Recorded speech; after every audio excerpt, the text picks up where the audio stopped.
সব গল্পের শুরুটা আনন্দময় হয় না, কিছু কিছু সময় অনেক দুঃখ দিয়েও শুরু হয় অনেক বড় ভালোবাসার গল্প। আজ আমি বলবো এক ছোট্ট পাখির গল্প, আর এক ছোট্ট মেয়ে যে হার না মেনে ভালোবাসা দিয়ে বাঁচিয়ে তুলেছিল।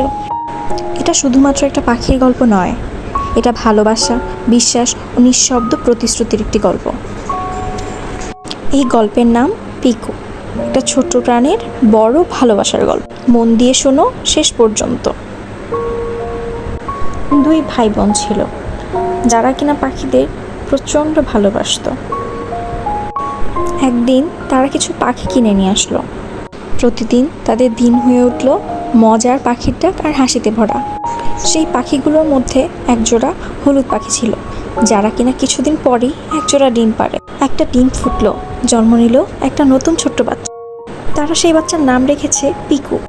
আর সেই ছেলেমেয়েগুলো ছিল আনন্দে আত্মহারা। সেই ছোট্ট মেয়েটি প্রতিদিন সেই পাখির পরিবারটিকে দেখত। কিন্তু কিছুদিন পরই একটা ঘটনা ঘটল। সেই মা পাখি আর বাবা পাখির প্রচণ্ড মারামারি শুরু করলো। খাঁচা হঠাৎ করে শব্দে ভরে উঠল। ছোট্ট পিকু এক কোনায় ভীত হয়ে বসেছিল, ভয়ে কাঁদছিল। কোনো উপায় না পেয়ে পাখি দুটিকে রাখা হয় আলাদা খাঁচায়।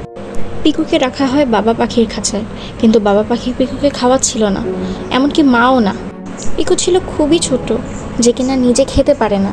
তার শরীরে কোনো পালক ছিল না। নরম ছোট্ট হলদে একটা পাখি ছিল পিকু।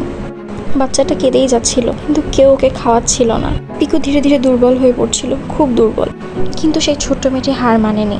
সে বারবার চেষ্টা করেই চলেছিল পিকুকে খাওয়ানোর। সেও কাঁদছিল পিকুর জন্য। মেয়েটি ফিসফিস করে বলে উঠল, পিকু তুমি চিন্তা করো না, আমি আছি তোমার সাথে।